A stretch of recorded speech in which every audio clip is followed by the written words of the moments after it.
ఢిల్లీలో జరుగుతున్న AI impact summit 2026లో యూత్ కాంగ్రెస్ కార్యకర్తలు చేపట్టిన నిరసన తీవ్ర రాజకీయ దుమారం రేపింది. అమెరికాతో కేంద్ర ప్రభుత్వం కుదుర్చుకుంటున్నట్లుగా వార్తలు వస్తున్న వాణిజ్య ఒప్పందాన్ని వ్యతిరేకిస్తూ పలువురు యూత్ కాంగ్రెస్ నేతలు షర్ట్లు విప్పి ప్రదర్శన చేశారు. ఈ ఘటనతో కాంగ్రెస్, బీజేపీ మధ్య తీవ్ర స్థాయిలో మాటల యుద్దం మొదలైంది. ఈ నిరసనను కాంగ్రెస్ పార్టీ గట్టిగా సమర్థించుకుంది. దేశంలోని యువత, రైతులు, వ్యాపారుల ఆగ్రహాన్ని యూత్ కాంగ్రెస్ సహచరులు తమ నిరసన రూపంలో వ్యక్తం చేశారు అని ఎక్స్ సోషల్ మీడియాలో పోస్ట్ చేసింది. అమెరికాతో వాణిజ్య ఒప్పందం చేసుకోవడం ద్వారా మోదీ యువత, రైతులు, వ్యాపారుల ప్రయోజనాలపై దాడి చేశారు, దేశాన్ని అమెరికాకు తాకట్టు పెట్టారు అని తీవ్ర ఆరోపణలు చేసింది.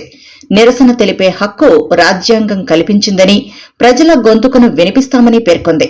కాంగ్రెస్ నిరసనపై బీజేపీ తీవ్రంగా మండిపడింది. అంతర్జాతీయ సదస్సుకు అంతరాయం కలిగించినందుకు కాంగ్రెస్ క్షమాపణ చెప్పాలని డిమాండ్ చేసింది.